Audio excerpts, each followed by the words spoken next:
I'm Doug Ballinger, Logan's dad, and this is another episode of Logan's Voice. Today's episode is one that I know will hit deep for many of us who have lost a child, a sibling, or someone we love to this poison drug supply. It's about guilt, the what ifs, the endless second guessing, the heavy voice inside that whispers, if only I had done something different, maybe they'd still be here. As parents, we're wired to protect our children. From the moment they're born, we're the shield, the safety net, the one who's supposed to make sure they're okay. So when tragedy strikes, when we lose them, our hearts instantly reach for every moment we could have done more. Every decision is replayed. Every missed sign feels like failure. And that's where guilt comes in. But guilt isn't limited to moms and dads. It touches brothers, sisters, grandparents, friends, anyone who loved the person we lost. I've been talking recently with a mother who lost her daughter just about a month ago, and I've heard the heartbreak in her voice as she replays every decision, every moment, asking herself what more she could have done. And she told me about her son, this young woman's brother, who is also struggling with guilt. He had not allowed his sister to move in with him because she was in active addiction and he didn't want drugs in his house. And now he's haunted by the thought, if I had just let her, maybe she would still be alive. But he also wrestles with the painful truth. Or would her death have still happened only under my roof? That's the unbearable weight guilt puts on all of us.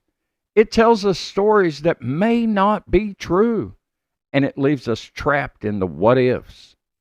Today, I want to talk about that weight, how it shows up, how it isolates us, and how we can begin to untangle it. Because here's the truth.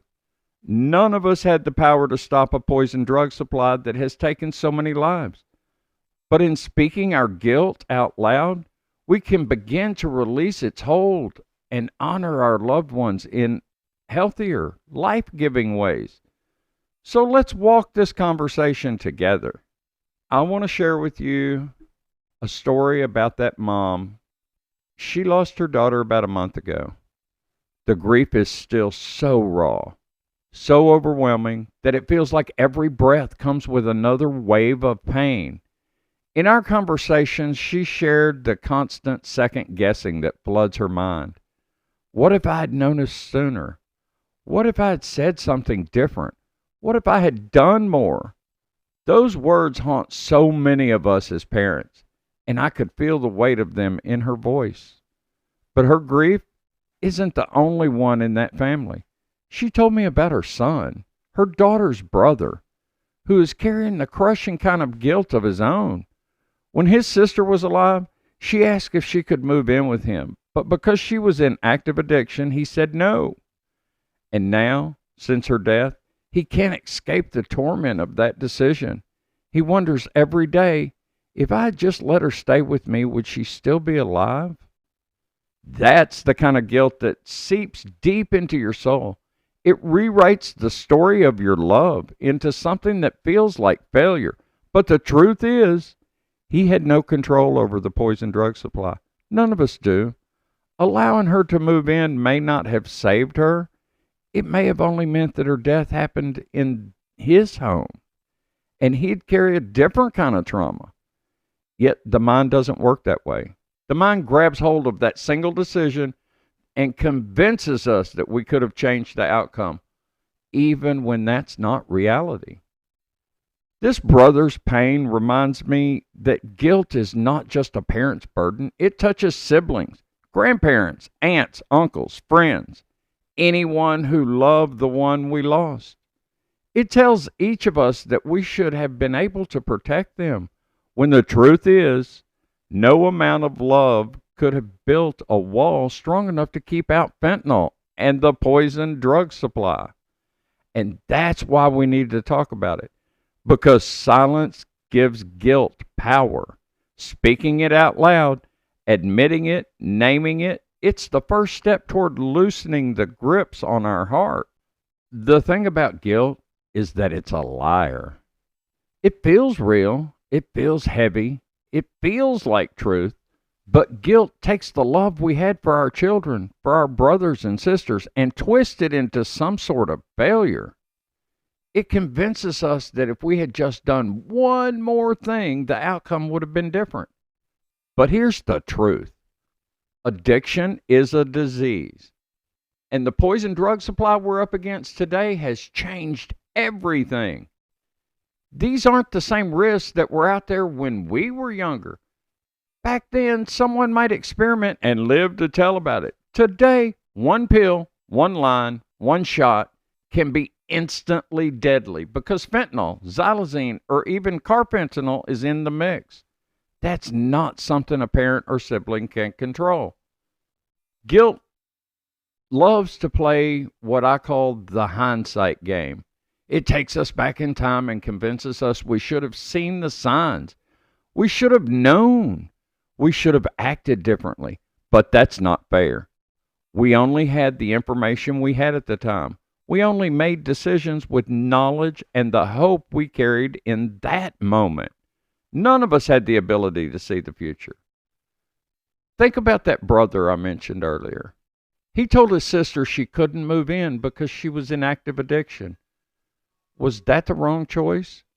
Or was that the choice he felt he had to make to protect himself and his family and maybe even her? In hindsight, guilt tells him he should have said yes. But we don't know what would have happened. The painful truth is that her death might have happened either way because the poison supply doesn't care about the roof you live under. The lie guilt tells us is that we had control. The reality is we didn't. We did the best we could with what we knew, with the resources we had, and with the love in our hearts. And that has to be enough. The problem with carrying guilt is that it doesn't just sit quietly in the background. It weighs us down in every part of our lives. It steals our sleep. It interrupts our thoughts. It follows us into every conversation, every memory, every attempt to find joy.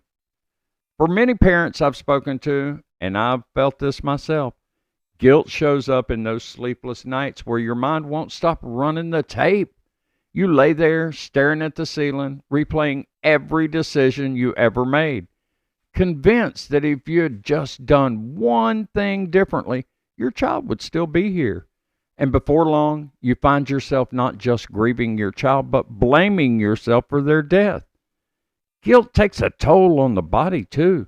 The constant stress and replaying of what ifs can turn into PTSD, depression, anxiety, and physical illness.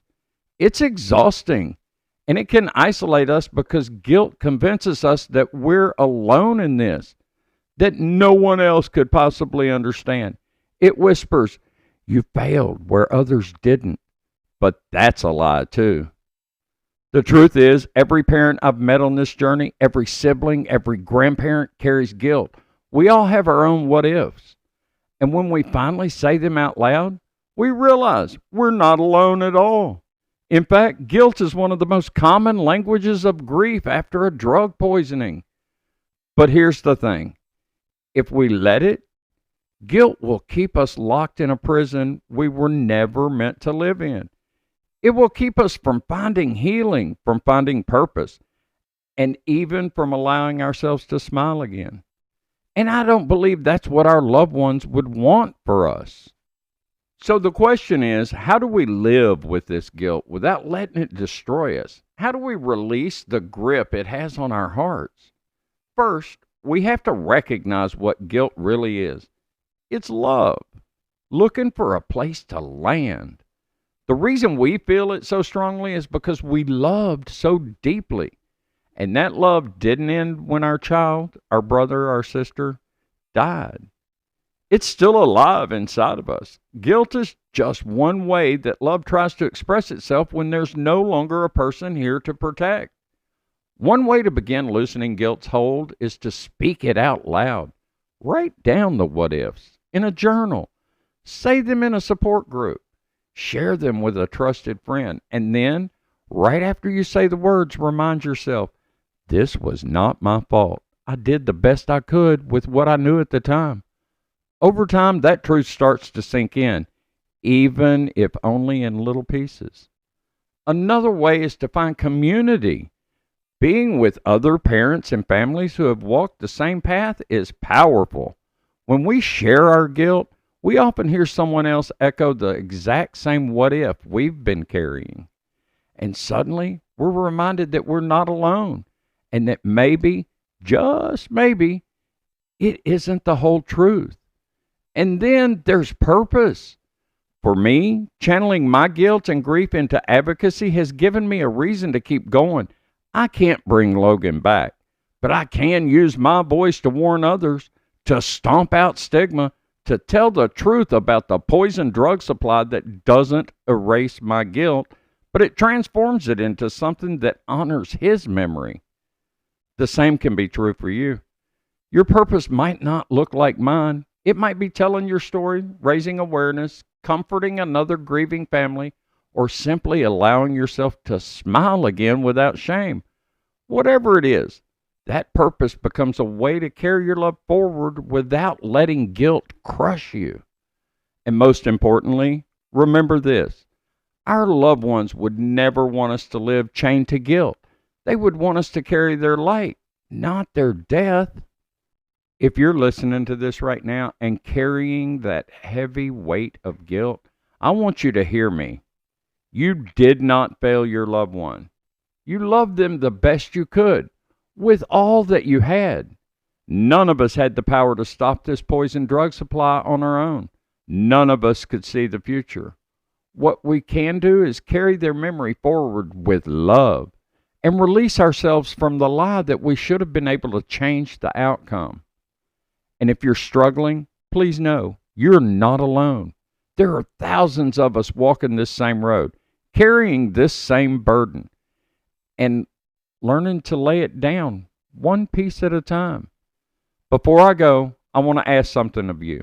If this message spoke to you, would you take a moment to subscribe to our YouTube channel? That helps us reach more families who need to know they're not alone either. Leave a comment, share your thoughts, and most importantly, share this podcast with someone you think might need to hear it. You never know whose life it might touch. Together we can raise awareness, stomp out stigma, and maybe save someone else's child, someone else's brother or sister from this deadly crisis. I am Logan's voice. I am Logan's dad, and I will not be silent.